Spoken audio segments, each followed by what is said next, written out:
Salve, salve família Massa Soberana, boa noite pra vocês. Hoje live pesadíssima com um cara que é o quê? Médico, diretor esportivo, como ortopedista, ele passou por Bragantino, Guarani, foi consultor médico e de gestão na Parmalat do Brasil, 2 anos no Japão como consultor médico do Kashima Reysol e Verde Kawasaki.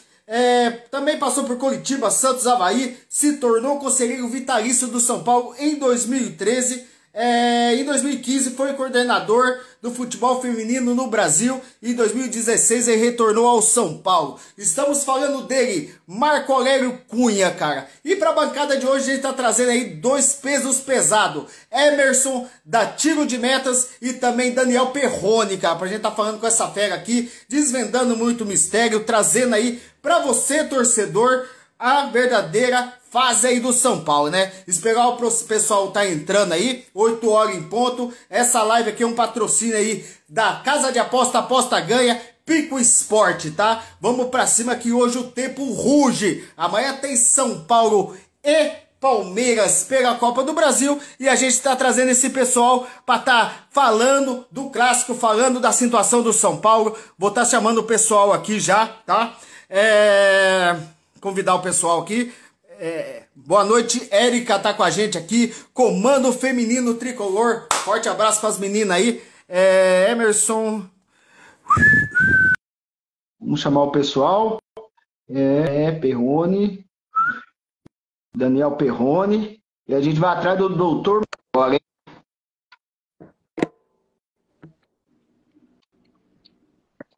Boa noite, pessoal. Como estão?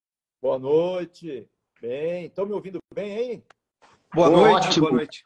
Boa noite. Tudo bem, Perrone? Como é que você tá, meu irmão? Tudo bem, tudo certo. Ouvindo bem aqui. Maravilha. Caramba, faz tempo que a gente não faz uma live junto, hein, Perrone? Pois é, né? Mas agora deu certo. Bora. E é uma live ainda pré-Copa do Brasil, então, putz. Nossa, pesado, hein? Deixa eu chamar o doutor Marco Aurélio aqui já.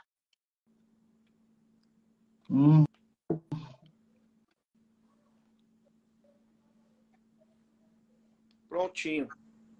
Boa. Eu não manjo muito de Instagram, não, mas vamos que vamos. É meio complicado. Já mandei o convite para ele. Só pegar e aceitar. Mandar um. Maravilha. Ô, Perrone, aproveitar já te fazer uma pergunta enquanto o doutor Marco Aurélio está entrando aí. Como é que tá a sua expectativa para amanhã? Tá confiante, cara? Tô confiante. Não vai ser nada fácil. Acho que, aliás, vai ser bem mais difícil do que das outras vezes. Mas, assim, tô confiante aí no resultado bom no Morumbi. Aí lá no Allianz a gente vê. Eu tô confiante, cara. Eu acho que o momento do São Paulo, para mim, tá melhor que o do Palmeiras. Os caras tá 4 jogos sem ganhar, os caras já tá em crise. Meu Deus, que é isso? Esses caras não aguentariam torcer pro São Paulo nem 6 meses. É impressionante, cara. E os caras reclamando. Pessoal. Vai ter alguns desfalques importantes, o Palmeiras, né? Zé Rafael não vai, o Rony não vai também, né? O Arthur não pode porque já jogou pela Copa do Brasil. Então, quer dizer, a gente também tem alguns desfalques, mas não sei, cara, vamos ver. Eu acho que, assim, jogo de mata-mata, o Dorival Júnior, ele é muito inteligente para jogar. A única coisa que eu acho é que a gente tem que ganhar esse jogo. Não importa se é de 1-0, mas tem que ganhar, né? Eu acho que empate para a gente é complicado, mas 1-0, eu acho que dessa vez, se ganhar de 1-0, para mim, tem chance de classificar lá. O Dorival sabe jogar muito mata-mata, né? Eu concordo com você. Acho que a obrigação do São Paulo é tentar o resultado no Morumbi. E os desfalques do Palmeiras, espero que façam falta. Porque o Palmeiras tem muito mais qualidade de elenco que o São Paulo e o Palmeiras está há muito mais tempo treinado que o São Paulo. Então, espero que esses desfalques do Palmeiras façam falta, né? realmente dentro de campo. E espero que os nossos desfalques não nos façam falta, como aconteceu contra o Fluminense. A gente jogou sem o Caleri, sem o Caio, sem o Beraldo, sem o Michel Araújo, e foi intenso em cima do Fluminense durante todo o jogo. Então, é essa a expectativa que eu tenho. O São Paulo seja intenso contra o Palmeiras durante todo o jogo e fazer o que não fez no Campeonato Brasileiro, que é gol, né? Contra o Palmeiras, se você não faz gol, é quase certo que você vai perder. Exato. Eles jogam muito no erro, né? E o São Paulo, às vezes, comete alguns erros assim gravíssimos e não pode errar. Você falou muito bem, errar contra o Palmeiras é fatal, porque a qualidade técnica dos jogadores são bem superiores aos que nós temos hoje. Então, se errar, os caras guardam. Essa é a grande diferença. Eu tô me apegando no bom momento do Caio Paulista. Eu tô me apegando até nessa ascensão aí que vem jogando bem o Alan Franco, apesar de ter essa dificuldade da bola aérea, né? Tem muita dificuldade na bola aérea, mas ele vem crescendo, três boas partidas, né? Que ele entrou bem pelo São Paulo, que era um cara que acho que causava calafrios, né? Na torcida do São Paulo, vem melhorando, principalmente naquele aspecto de zagueirar, né? Era aquele cara que chegava muito com carinho, muito com amor, parece que o cara acordou, tá começando a zagueirar, chegando junto nos atacantes, mudou o estilo de jogo dele também, né? Se não, também, um cara daquele tamanho, cara, pelo amor de Deus, tem que chegar junto. Um minutinho só,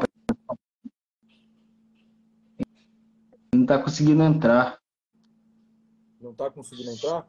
Não. Ele tem Instagram, né? Não, mas é simples, pô. Só aceitar o convite e já era. Entra direto. Marco. É simples, né? É facinho, cara. Vou mostrar pra vocês, ó. Ele tá aposta. Conversando com ele, ó.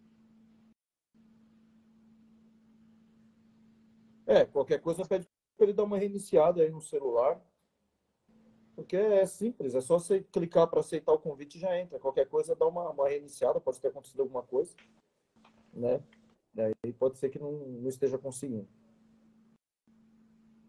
Então, o que eu estou gostando também, Perrone, é do Juan. O Juan vem entrando muito bem nas partidas, né? Tem uma característica, lógico, que bem diferente do Caleri. Caleri vai fazer muita falta, mas é um jogador que tem bastante mobilidade também, né, cara? Se tiver bem no jogo, eu penso assim, se ele entrar bem e se principalmente o Rodrigo Nestor tiver numa noite legal, uma noite bacana, eu acho que a gente tem de tudo para ganhar o jogo. Porque a gente depende muito do Gabriel Neves, do Rodrigo Nestor, que tem aquela qualidade no passe e tal, dos caras jogarem. E o Rafinha também. Acabou de entrar aqui, cara. Deixa eu colocar ele aqui já. Agora ele já está aqui. Aqui, ó. Já vou colocar ele. Só aceitar aí, doutor. Aê, pô. Boa noite. Boa noite, doutor.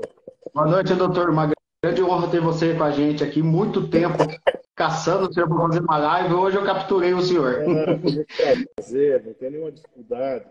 Às vezes a gente tem coisas aí, compromisso, mas hoje foi um dia bom e tá tudo tranquilo. Segunda-feira é mais difícil, tem o meu consultório, ontem tive um encontro, hoje tive um almoço, mas agora tá tudo bem. Boa. É um prazer estar com todos vocês aí. Prazer é nosso, doutor. Prazer, Emerson, mete o pau no gato aí que eu tô ajeitando aqui. Vamos começar leve com o doutor Marco Aurélio Cunha, né? Depois a gente vai para as mais pesadas, para ele já ir... Hoje não é dia de nada pesado. Hoje é véspera de clássico, nós temos que ajudar o nosso time a superar as dificuldades, eventuais limitações e ajudar a equipe a o Palmeiras amanhã em casa, e daí criar uma boa expectativa para o jogo da volta. Aê. Bom, então vamos lá. É exatamente isso que eu queria conversar com o senhor, doutor. Qual que é a sua expectativa para essa, não vou nem falar a questão só do jogo de amanhã, mas para essa classificação do São Paulo na Copa do Brasil, o que o senhor espera do São Paulo, do jogo de amanhã? Né? O senhor está confiante nesse momento que o São Paulo está vivendo? Acho que está vivendo um bom momento, mas a sua perspectiva? Olha, a Copa do Brasil é sempre mais difícil por conta do mata-mata, do lado emocional. Não tem recuperação. Se perder uma jogada, se tiver um jogador expulso, tomar um gol bobo, né? Qual foi o jogo que aos 3 minutos alguém tomou um gol e ficou difícil? Toda hora tem uma situação dessa. Então, é errar pouco. Na verdade, você, grandes jogos, você tem que errar pouco. Pega a nossa seleção lá contra a Croácia, né? Uma infelicidade, tomou a bola nas costas, bate no joelho do zagueiro, do Marquinhos, desvia do Alisson, gol, pênalti, perdendo. Tudo que foi planejado, 1 ano e meio, 2 de trabalho, foi tudo embora numa bola desviada. Então, no futebol, eu vou deixar uma mensagem para você. Você não tem controle sobre o jogo. Nenhum treinador tem controle sobre o jogo. As pessoas, o treinador, ele tem um joystick assim, sabe? Que ele aperta assim e vai saindo o que ele quer. Não existe isso. O treinador, ele tem um plano de jogo, ele treina a semana, ele tem jogadas, ele tem ocupação de espaço. Mas quem decide o jogo é o atleta, é o jogador, é a sua tranquilidade, é a sua presença de espírito, é o seu poder de frieza, decisão. É isso que faz ganhar jogo. Não tem mágica para ganhar jogo. E, obviamente, equipes melhores têm mais chance de ganhar de equipes menos qualificadas. Eu acho que São Paulo e Palmeiras, pela tradição, pelo momento, são equipes equilibradas. O Palmeiras tem uma pequena vantagem pelo histórico recente, que não entra em campo a cada jogo. Ele é um histórico que capitaliza para você esperar algo mais difícil. Mas cada 90 e tantos minutos, hoje 100 minutos de jogo ou mais, é uma história nova, que se renova. Você não tem aquela coisa assim, olha, nós vamos ganhar porque o Rafinha vai cruzar ali. Não existe isso, né? A gente tem organização, planejamento, esforço, uma zaga que se comporte bem. Aí você decide o jogo nos detalhes. Tem ainda um monte de coisas que são além do nosso desejo. Arbitragem, clima, chuva, né? Enfim, tudo isso que é uma coisa que pode mudar um jogo. Eu acho que o São Paulo tem toda a condição de passar pelo Palmeiras amanhã. No Allianz vai ser, claro, mais difícil, mas você leva para eles a dificuldade. Já tivemos a vantagem, não soubemos mantê-la. Agora nós vamos manter a vantagem. E até se não ganhar, não é ruim. Porque às vezes também começa a se atirar o ataque, atirar, fazer tudo para ganhar o jogo. Tinha assistido muito jogo, eu adoro futebol, assisto Série C, assisto Série B, né? Sábado à noite e tal. Então, veja, o time que joga para ganhar a qualquer custo é o que perde. Então, às vezes, um empate que aparentemente é ruim, você joga a responsabilidade para outro jogo, pode ganhar ali, pode decidir nos pênaltis. Então, é mata-mata. Mata-mata não tem prognóstico garantido de nada. Então, o São Paulo tem as mesmas condições do Palmeiras nessa decisão. Boa.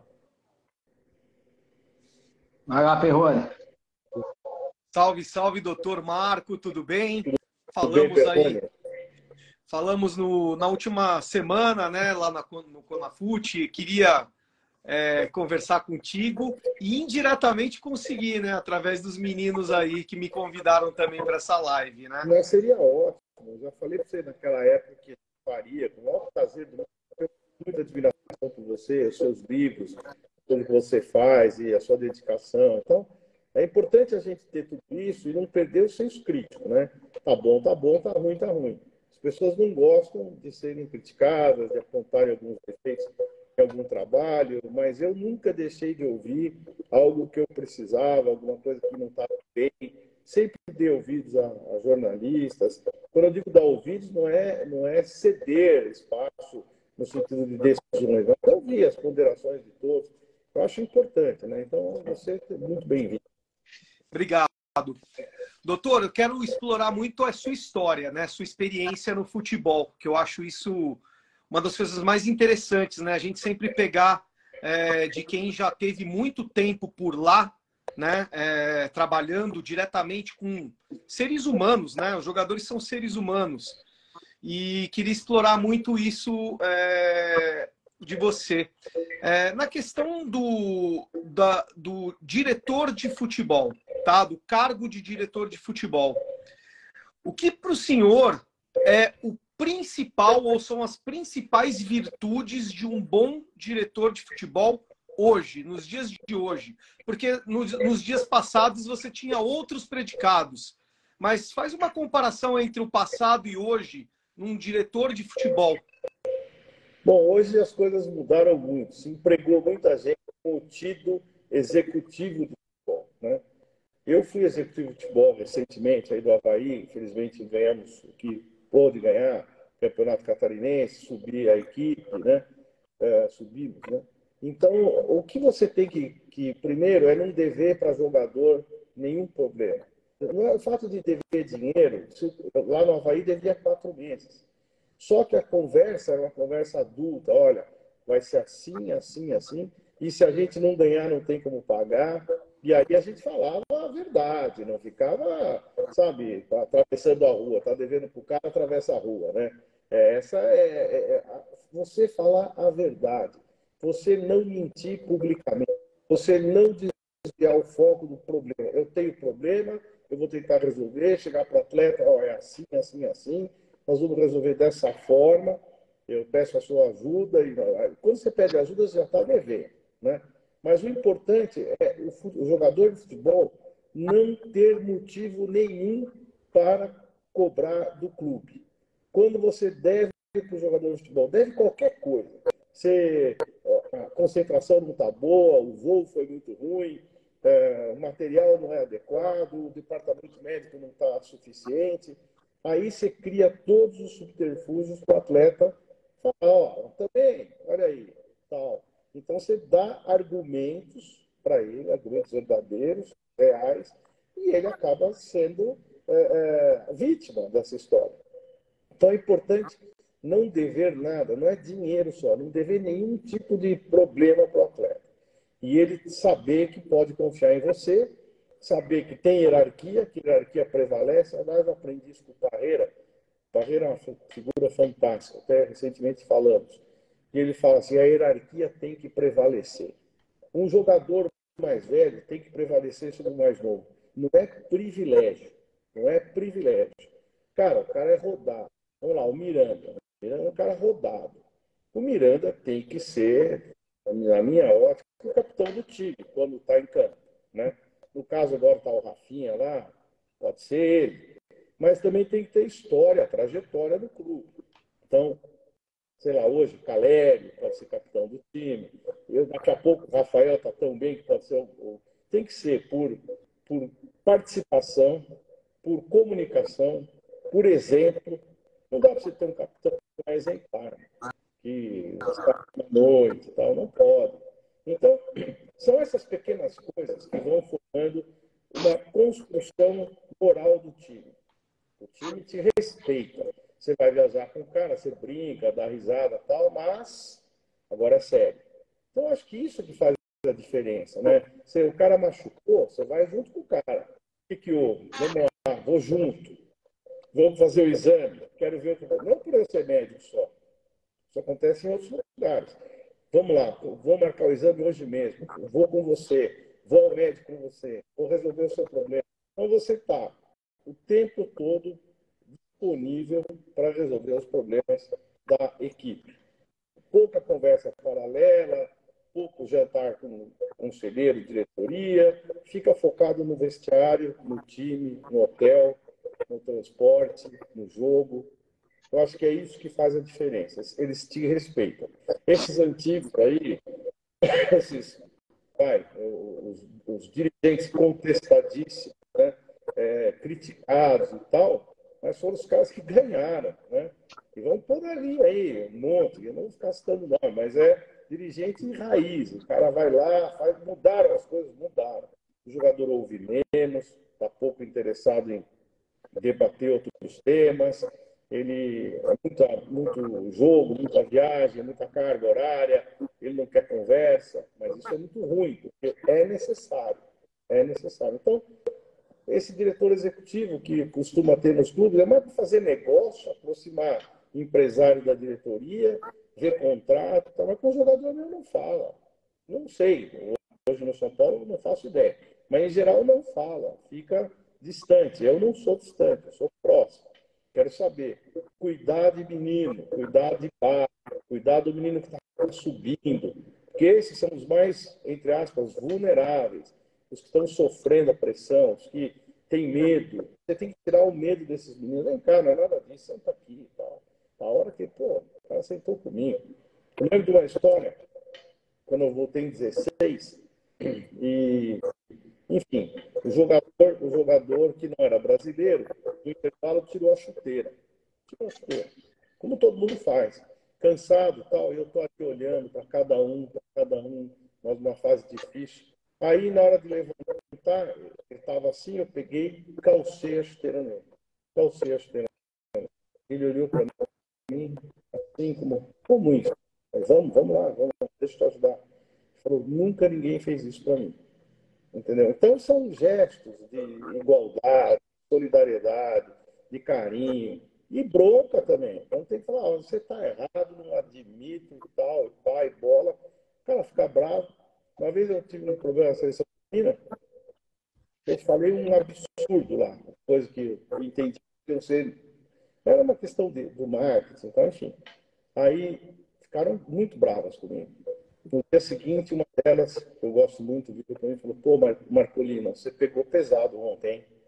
Falei, você achou? Falei, achou. Mas sabe que eu pensei que você tem razão?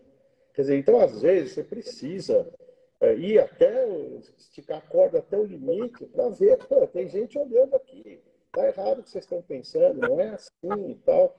E aí a tua experiência, que às vezes é desagradável naquele momento, né? Dá má notícia, a cobrança é ruim, mas aí a hora que você fala que tem convicção do que está falando, não é deselegante do que você está falando, não é desrespeitoso do que você está falando, mas mexe com as pessoas. Elas olham depois assim e falam, pô, o cara tinha razão. O cara, não é bem assim, mas eu entendi. Então, você vai criando movimentos de aperfeiçoamento do processo educativo, colaborativo, entendeu? Isso faz muita diferença. Aí tem que ter formação. Não adianta pegar lá o cara que nunca entrou no vestiário, que jogava bola com os amigos e tal, e falar, você é diretor. Não é assim. Não é assim. Tem que ter conteúdo, tem que ter bagagem, tem que ter perdido muito, tem que ter ganho muito, tem que ter muita relação pessoal, sem misturar isso, né, entre hierarquia e amizade. Então, acho que é isso. Doutor, tem uma rapaziada mandando um abraço para o senhor. Tem a Érica Iroá aí e o pessoal da torcida Tricolor Chopp. E também tem uma pessoa que gosta muito do senhor, que é o Sebastião Palma. Mandar um forte abraço para você. Tá? Doutor, jogou conosco lá na base. O cara tem uma formação excelente. No futuro vai ser aí um gestor de futebol. Está ajudando lá na questão do camarote dos ídolos. E é uma pessoa que eu gosto muito. Doutor, eu tenho uma pergunta para fazer para o senhor. Essa transparência que a atual diretoria pregou, ela saiu como um tiro pela culatra, né? Porque automaticamente a diretoria não consegue ser transparente o tempo todo e a torcida vai cobrar essa transparência. Como que o senhor enxerga essa promessa do Casares hoje? Olha, para ganhar a eleição, o candidato faz de tudo. Não é só no campo esportivo, não. No político. A gente está vendo aí na política nacional, um lado, outro, promessa de tudo. Daqui a pouco vem a realidade. Até porque quando você promete demais, a cobrança ainda é pior. Então não prometa tanto, seja cauteloso. Veja quanto você pode prometer. Se você pegar os projetos de prefeito, governador, seja o que for, do que ele vai fazer, eu me lembro que o prefeito passado falava, se a gente conseguir cumprir 30%, 40% das nossas metas para a cidade de São Paulo, que é impossível, a gente fez um bom trabalho. Então, diga, olha, esse aqui é o nosso plano de meta, vamos tentar cumprir parte dele. Não, mas já vai dizendo que vai fazer tudo, que vai subir, vai ter viaduto, vai ter... Não dá certo, porque a cobrança vem e fragiliza quem deu aquele tipo de fala. E a transparência é algo muito delicado, porque nem tudo você deve conversar. Vamos lá, eu estou aqui na minha casa, minha filha, minha mulher, meu filho, né? E a gente conversa. Quer dizer, tudo que a gente conversa aqui nós vamos contar para os outros. Nós somos uma família transparente, ética, evidentemente, né? Mas não vamos sair conversando que nós aqui tivemos que discutir algo que não está legal. A gente preserva a família não falando demais, né? Então, falar demais é um perigo, é um perigo. Então, a gente tem que saber muito bem o que... Por exemplo, questão de transparência não tem nenhuma, né? Os contratos você não sabe, os juros dos contratos de empréstimo você não sabe qual é o valor, o galopo até hoje a gente não sabe quem pagou, quem comprou, quanto foi, quem vai pagar. Então, tem certas coisas que, então, às vezes, tem coisa que é difícil mesmo você ser transparente. Estou fazendo um negócio aqui, não vou falar e tal, estou pegando um valor aqui, vou passar lá, mas não pode ser tudo assim, né? Você tem que ser muito claro para depois, mano, conselho. Nosso conselho, a gente faz reunião, virou online, contra a pandemia. Acabou o debate do São Paulo. Acabou o debate. Você vai falar, peça para falar do computador, oh, boa noite. Não tem proximidade, não tem debate, não tem poder de fala. Essa é a verdade. Você tem lá um segundo, aí corta o microfone, acabou, cai você. Então, o debate no Conselho de São Paulo praticamente acabou. Tem discurso. Discurso que, quando você é o poder, você fala o que você quer, ninguém contesta, e faz aquelas coisas, vamos dizer assim, ufanistas, né, e tal, e aí bate palma. Mas, na verdade, não é bem assim, né? Não é bem assim. Então, essa questão da imprensa não ir no treino, eu acho que imprensa demais atrapalha mesmo. Mas imprensa ausente é muito pior. Então, tem que ter ali o exercício da profissão, pergunta, resposta, convívio, com sempre ética, educação, respeito e tal. Então, as coisas ficam muito escondidas, né? Não sei se é má fé ou não, mas acho que é conveniente ficar escondido. Assim, não tem que dar satisfação, pode ficar falando com esses caras, para quê? Tal. Isso atrapalha muito a gente poder entender, até a dificuldade. Você chega lá e fala, estou com uma dívida assim, vou fazer isso, não vou comprar jogador, vou fazer aquilo e tal. Mas não, fica sempre um mundo nebuloso para a gente tentar descobrir o que é verdade, o que não é, o que é factível, o que é possível, o que não tem jeito. É muito mais fácil falar a verdade. Boa, doutor. Vai lá, Emerson. Doutor, vamos entrar então um pouquinho naquele âmbito, né? Quando a Ó, gente o rapaz de Apiaí, como a gente mas eu fala. fui jogar em Apiaí, está aqui o Andrade, aqui, Eli, fui jogar em Apiaí com o Juvenil do São Paulo, sei lá que ano, 80 e qualquer coisa. Que longe que foi, naqueles queixo duro mesmo, né? Jogamos em Apiaí, batemos e voltamos em Apiaí. Está falando do Beraldo. O Beraldo é um jogador talentoso. O pai dele, é isso, não sei se vocês sabem, André Beraldo. André Beraldo jogou no Guarani, eu era médico do Guarani. Zagueiro também, né? Zagueiraço, elegante, técnico, né? Um cara bonito de ver jogar, né? E era um zagueiraço.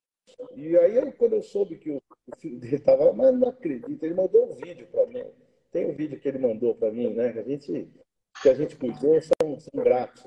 Aí eu falei, ó, tomara que seu filho dê certo, eu vejo que ele tem talento. Outro dia ele deu uma dominada na bola lá, assim, no meio do peito, assim, abaixou, lembrou o Dario Pereira, né? Eu não falo essas coisas, comparação sempre é ruim.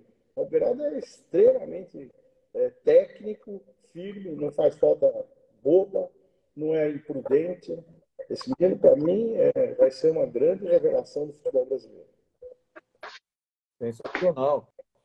Mandar um abraço para o Palma, que também, né, como o senhor comentou, está na live, um grande Já amigo. mandei. Palma, Grande abraço. Grande abraço.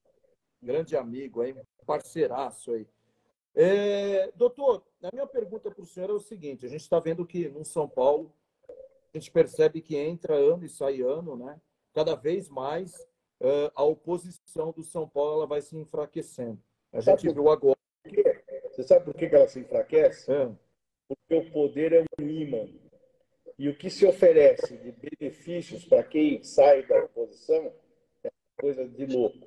Então, o que acontece? Você fazer oposição é muito mais difícil, é muito mais penoso você juntar o cara. Vem cá, vamos viajar de Kombi? Cara, puta, não, vou ali, o cara me convidou, vou na perua dele, no Volvo dele. É melhor, é melhor. Mas quem sabe se de Kombi comigo, a gente pode mudar alguma coisa. Não, não, não, obrigado, pô, você é legal pra caramba, mas eu vou de Volvo. Então, a oposição perde nomes que são importantes porque abrem as portas para algum cargo relevante ou não, às vezes ilusório, para essas pessoas fazerem parte da situação. E aí fica esse mundo contínuo, sem mudança. Tem gente que não vem à oposição por medo de retaliação, de não ser bem recebido na social, que não pode mais parar o carro ali onde ele queria, não vai mais receber ingresso de show. Então tem uma série de coisas que o poder agrega.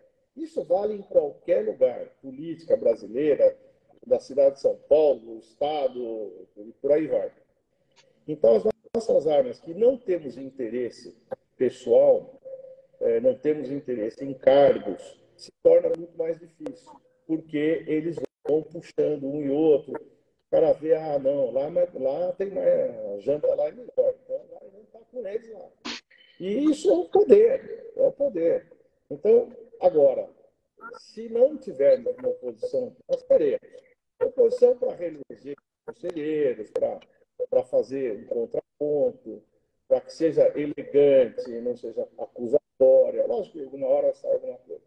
Mas é para que o São Paulo tenha contraponto.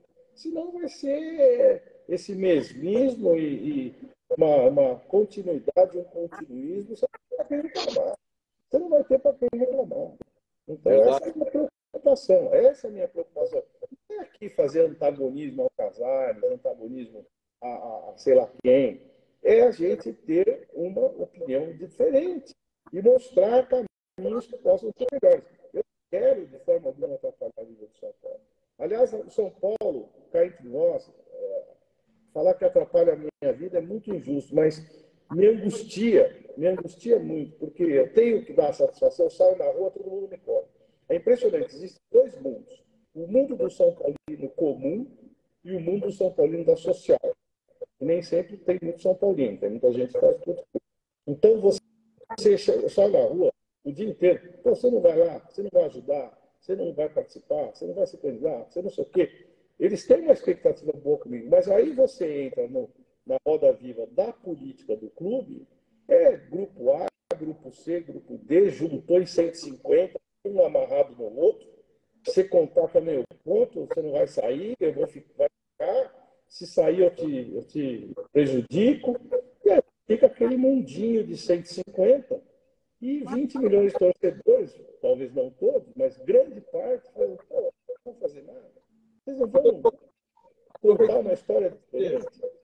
E essa é a nossa missão, contar uma história diferente, sem interesse de ser alguma coisa lá. Porque eu já fiz quase tudo no São Paulo. Ganhamos quase tudo. O único título que eu comentei lá é a Copa do Brasil. Nós ganhamos São Paulo. E fui muito feliz nos 20 anos que eu passei lá.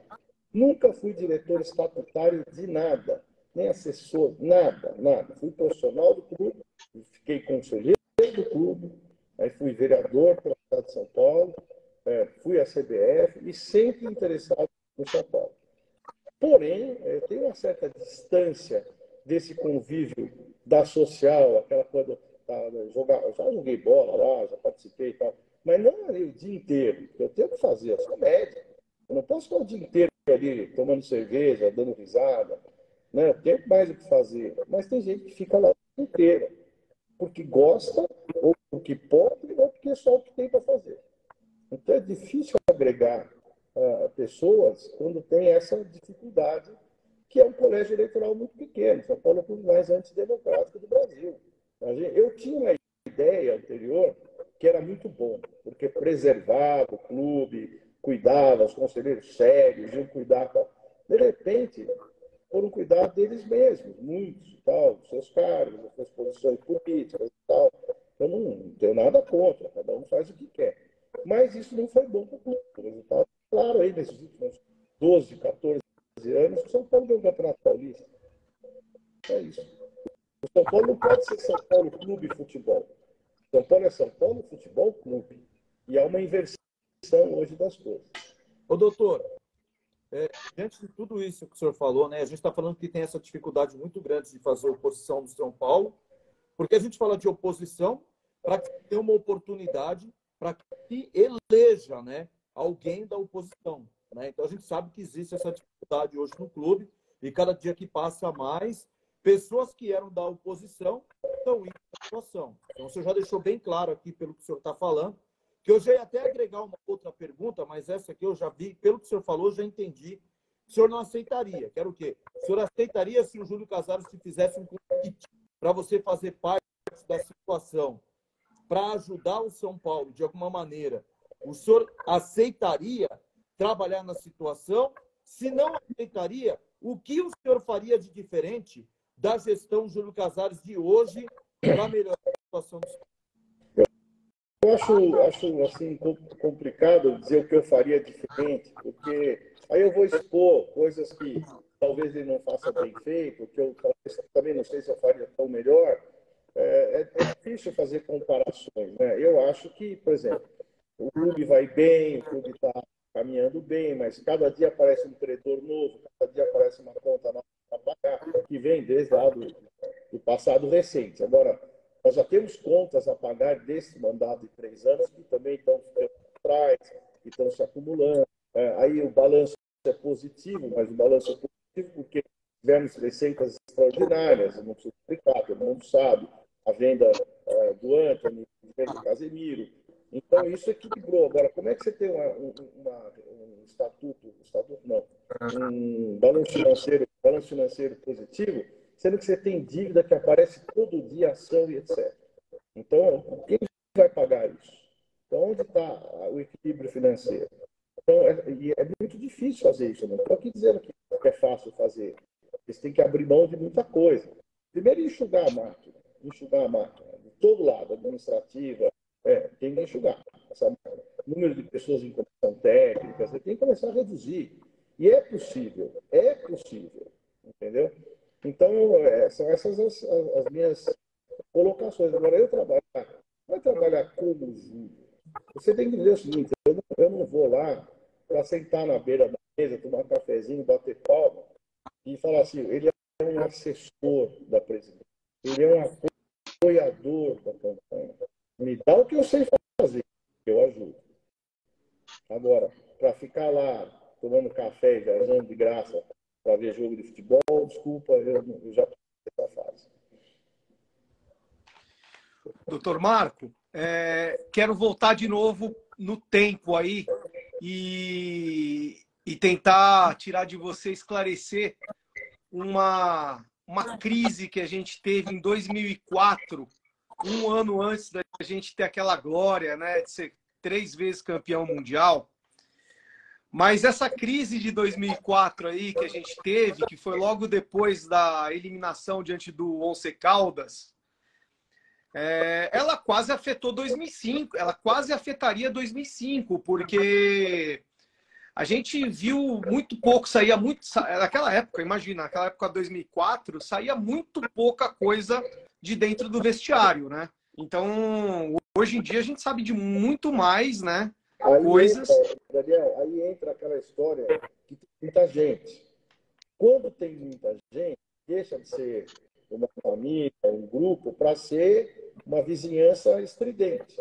Você grita aqui, o mundo escuta lá. Naquela época, eu já em 16, eu segurei briga dentro do campo, os caras queriam se bater e tal. E eu falei assim, se essa história sair daqui de dentro, vamos os dois embora.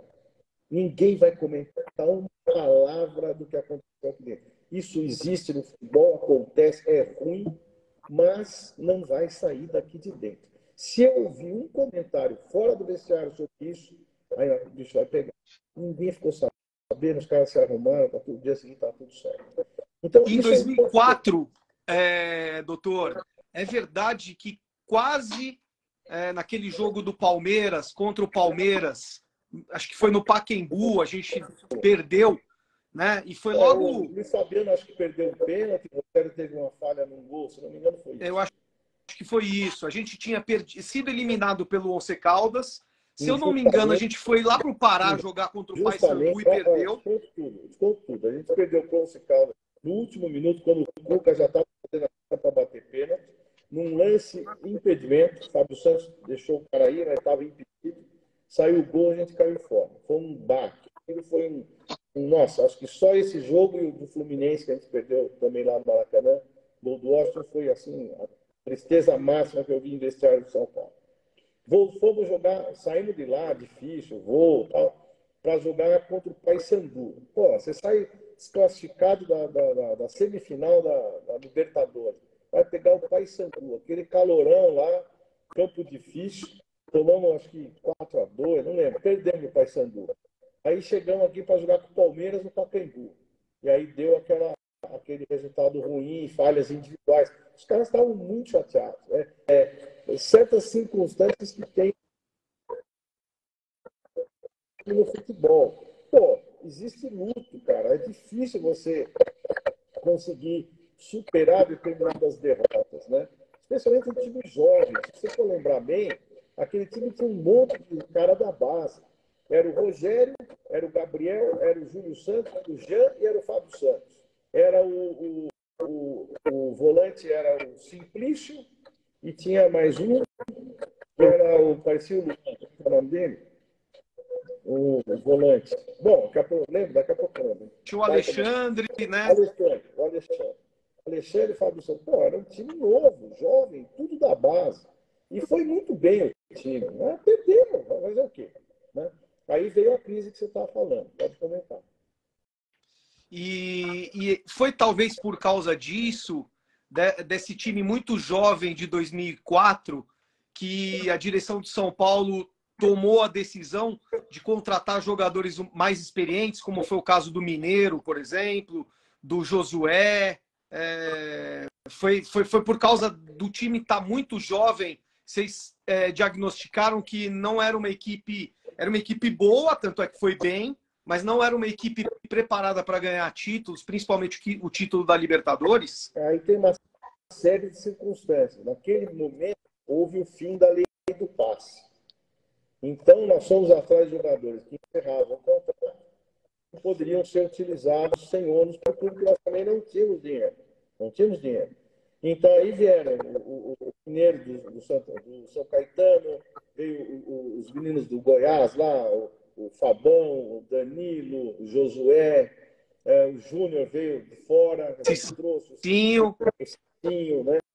Então, incorporou o time, porque houve oportunidade de negócio, a gente saiu na frente daquela questão Eu me lembro que os caras falavam assim, pô, estão roubando o nosso jogador. O fim da lei do passe, os caras juravam que não ia pegar, que alguém ia criar um fato novo e segurar os jogadores, né? E não, aquilo não foi definitivo. E aí, a gente montou um time mais forte, mais sólido, né? Que a gente viu que era mais vulnerável mesmo, e os meninos não tinham culpa, era muito cedo ainda para eles, né? E eram bons jogadores, já tinha de 2002, 2003, já tinha o Gustavo Neri na lateral esquerda também, o Gustavo Neri. O Fábio Santos era reserva, entrou acho que no fim do jogo. E o Gustavo Neri perdeu um gol assim, né? Só chutar, né? Ele foi dar mais um toque, mas logo depois saiu o gol do Once Caldas. Então, o futebol como eu falo, você não tem domínio das coisas plenas. Você tem que falar, acho que falta alguma coisa, vamos fortificar o time, vamos dar um padrão melhor para o time. E as coisas deram certo, poderiam não ter dado também, mas deram certo. E naquele jogo lá, a torcida se voltou contra o Rogério, se voltou contra o Luiz Fabiano, chamou de amarelão, tinha balão de gás amarelo e tal. São manifestações que eu entendo perfeitamente, mas que se a gente não tivesse coragem, a gente teria sido submisso aos desejos dos torcedores. Até o Rogério Ceni foi profundamente vaiado. E aí você tem que mostrar que você sabe o que está fazendo. Né? O Juvenal, tinha mais gente lá, o Milton, a gente apoiou nos caras e deu tudo certo. Aí o Cuca saiu. Pessoal, manda as perguntas na caixinha. Desculpa por não responder, porque é uma entrevista bem difícil da gente ter que esperar o doutor Macaulay responder. Manda as perguntas para a gente aqui. Ô, doutor, deixa eu perguntar para o senhor. O senhor que veio de uma época que eu, graças a Deus, fui muito feliz quando você estava na frente do São Paulo, onde o Refis era uma referência, né, cara, não só brasileira, como mundial. E hoje a gente pega o Refis que parece que não consegue, né, cara, dar cabo das lesões. Não se sabe ao certo o que acontece lá dentro. Teorias é um punhado. Tem aí a participação do Dr. Turíbio, nós fizemos uma live com ele aqui, que ele explanou para a gente que estava trazendo material, trazendo profissionais. E, caramba, do nada, ruiu, cara. Como que o senhor vê aquele DM que o senhor fazia parte, que recuperava, que fazia jogadores fechar contrato com o São Paulo para fazer tratamento, vestir a camisa do São Paulo? Por que decaiu tanto, cara, essa referência mundial, cara? Só para lembrar, o Luizão eu trouxe que o Leão ria do quadro dele. Essa perninha de sabiá, tá? Que depois incorporou e foi muito gentil com o Luizão. O próprio Ricardo Oliveira, enfim, um monte deles vieram, ficaram, gostaram e fizeram um contrato com o São Paulo até aquém daquilo que deveriam poder. Perguntinha rápida. O Ronaldo estava perto do São Paulo? Fenômeno? Porque ele foi se tratar no Refis. Não estava perto, não. Ele só foi porque o Rosan tinha o Rosan, né? O Márcio da fisioterapia, um cara sério, determinado, que não fazia firula, que não ficava contando para os outros coisas, e não inventava também protocolos, cumpria a risca aquilo que ele sabia. Então ele era super importante, né? O Carlos Neves depois, o Wellington Walker, que hoje está no Japão, fazia a transição. Eu falo que a parte mais difícil da medicina esportiva, do futebol, é a transição do jogador lesionado para o campo. Se esse sujeito que faz a transição não tiver muita percepção do que está acontecendo, é olho. O cara, ele puxou um pouco, ele não fez a velocidade que ele faria. No trote ali eu vi que ele apoiou mal o pé. Então tem um monte de detalhe que é feeling, que é visão mesmo, conhecimento, que você faz o processo caminhar. E não ter pressão de treinador, de diretoria, o cara jogar. Daí você põe tudo no buraco. Não, tem que pôr, tem que jogar. O diretor que é mandão, e lá não tinha isso. O jornal nunca perguntou se vai jogar. Não dá. Ir embora. Entendeu? Não falar mais nada. Então, o Marcelo, um gentleman, quando é que ele volta? Marcelo, tal, bom, vamos ver, faz o que puder. Aí, entendeu? Então, essas atitudes dão muita segurança para quem está trabalhando. Então, o que aconteceu foi o seguinte, vamos fazer uma comparação boba. Você tem um computador lá, você comprou um computador última geração. Em 2008, eu chego em 2016, é o mesmo computador. O computador era ruim? Não, mas está desatualizado. Ninguém fez ali um trabalho de atualização dos equipamentos, das coisas. Ficou. Aconteceu 2 vezes comigo. Quando eu fui em 2002 também, o departamento médico estava bem defasado. Aí a gente fez o Refis. E aí deu tudo certo. E agora, eu não tenho ido lá, nunca mais vou lá, faz mais de 3 anos que eu não vou lá, dentro do CT, faço questão de não ir para não ser mal interpretado. Mas aí criaram a possibilidade do Turíbio voltar, depois se indispuseram com ele, houve uma discussão, o cara que ele trouxe ocupou o lugar dele. Enfim, isso aqui não me pertence, o que aconteceu. E agora estão tentando melhorar e tal. Acho que uma hora melhora, né? Não é possível. Verdade. Obrigado. Vai lá, o Emerson. Doutor, eu insisto muito na questão política, porque para mim isso é muito importante. Acho que para o torcedor São Paulino é extremamente importante, porque a gente precisa de melhorias urgentemente, né, nessa gestão do São Paulo. O São Paulo vem atravessando momentos dificílimos com dívidas, processos trabalhistas, clubes cobrando, né, e a gente vê uma questão muito conturbada da gestão atual, porque muitos problemas acontecendo, o senhor já até citou sobre isso também, né? Às vezes o cara, né, tá uma foto lá, outro lá, o cara tem a vida dele particular, tudo bem e tal, mas eu acho que nos momentos difíceis do clube a gente tem que se preservar, né? Até porque, caramba, a gente está tanto tempo sem ganhar um título importante e precisando crescer cada vez mais, né, no futebol, voltar a ser o que era, né? A minha pergunta para o senhor é a seguinte, né? Existe uma possibilidade real de o senhor se tornar presidente do São Paulo? Existe alguém dentro do clube, né, que o senhor puder, por exemplo, fazer uma aliança para que a situação ficasse mais forte e pudesse concorrer com mais força ao cargo de presidência do São Paulo? Da oposição. Do lado do, por exemplo, alguém que o senhor numérica, como o colégio eleitoral do São Paulo é muito pequeno, quem vota para presidente são os conselheiros, eu até dizia, eu achava que isso era bom, mas eu acho que não é mais. Mas tem que haver o voto direto dos sócios, para ampliar e tirar um pouco o voto carregado do conselheiro, porque não tem a quem dar satisfação. Então, ele vota, ele se fecha, forma lá um grupo de 150, é mérito de quem formou o grupo. Não estou aqui questionando, mas não é bom, porque você dá o cargo para o cara, jura de amor para o cara, o que você quiser eu faço, seu voto é meu, acabou. É um voto que é de compromisso, é um voto de compromisso com o sujeito.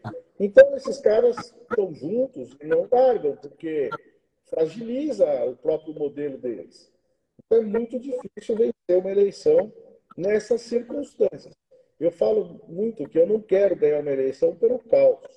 São Paulo vá mal, São Paulo perca, São Paulo esteja à beira da falência. Isso eu não quero.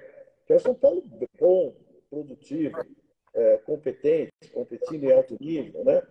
E se precisar disso, abrir mão dessa questão pelo São Paulo, eu abro mão hoje já, não tem problema nenhum.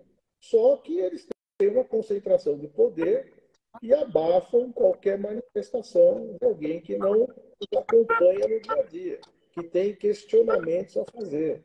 A ponto de ter um monte de processo lá que teve, contra sócio que falou alguma coisa, conselheiro que falou alguma coisa. Eu mesmo quase fui...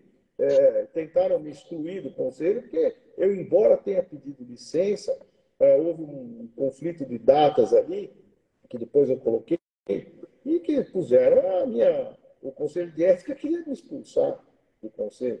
Imagina isso. Imagina isso. Se eu mereço esse tipo de tratamento do Conselho, de uma diretoria de São Paulo, ou de um presidente de Conselho, do Conselho de Ética. Veja se eu mereço isso. No fim, as coisas se acertaram, tal, houve um entendimento, mas imagine como é. Então, não é simples, não é fácil. E não guardo nenhum ressentimento disso. Nenhum. Já passou, a vida anda, eu não tenho nada de ninguém. E mas as investigações, doutor? Por que as investigações no clube não vai para frente? Por exemplo, como o senhor mesmo citou, né? Teve conselheiros, diretores envolvidos com algumas coisas dentro do clube, né? Por que as investigações elas não conseguem ter um porque o sistema protege o poder. O sistema protege o poder. E o Brasil é assim, na esfera federal. Então, o cara derruba lá uma canetada e ele muda tudo. Não é democrático. Não é uma escolha. Não é algo que seja lógico.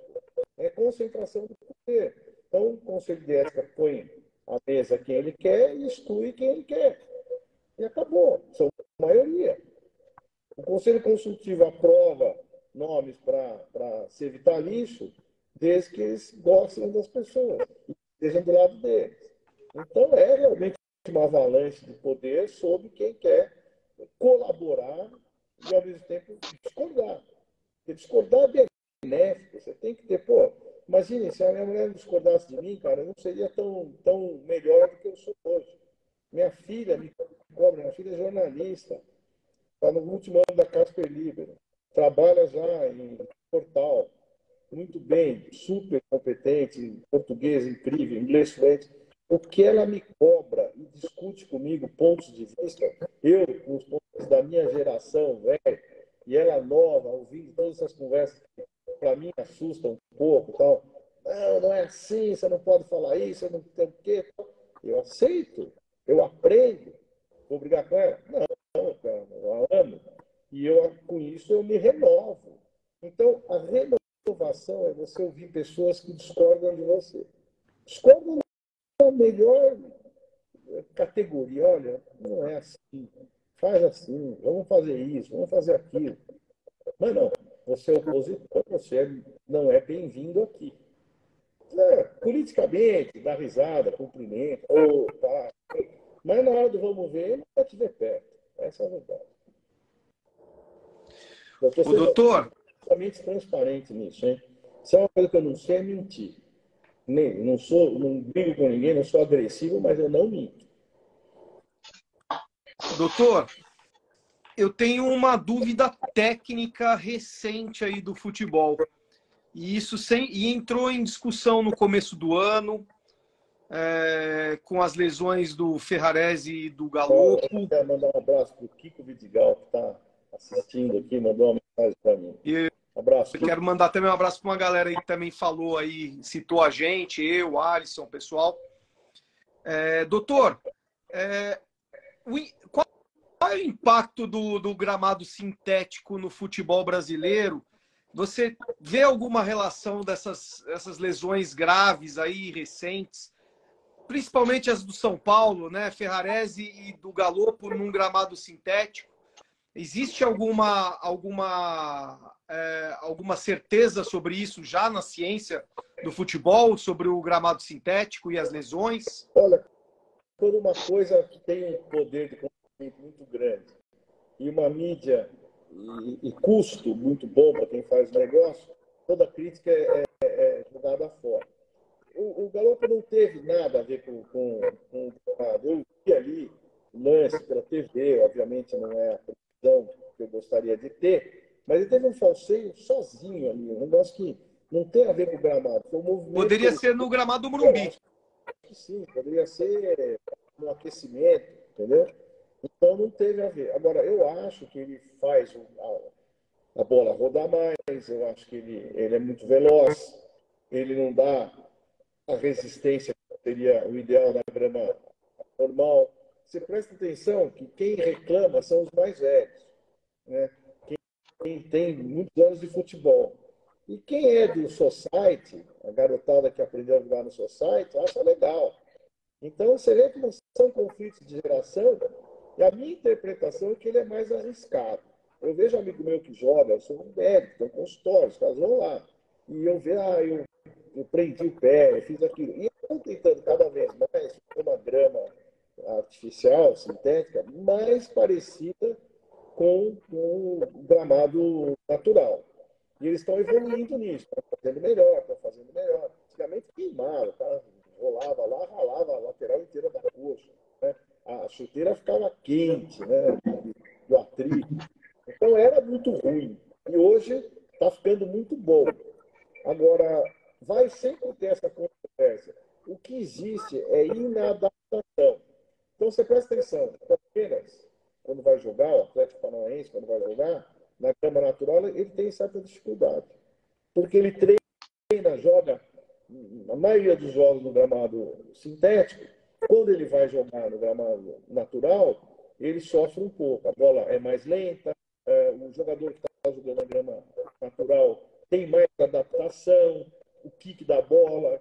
Então, ele leva vantagem de jogar por adaptação. A gente leva desvantagem por inadaptação. Mas existe o reverso da medalha. Eles também jogam no grama natural e sofrem mais porque não estão adaptados. Então, é uma questão assim para a gente ver mais para frente aí, e ter um follow-up. O senhor recomendaria o gramado sintético no CT da Barra Funda, pelo menos em um dos campos? Eu acho que sim. Eu acho que sim. Até para Deixa eu só interromper só rapidinho. Vai cair a live aqui, que o Instagram está fazendo 1 hora de live. Eu vou fechar aqui. Posso entrar de novo rapidinho? Claro, com todo prazer.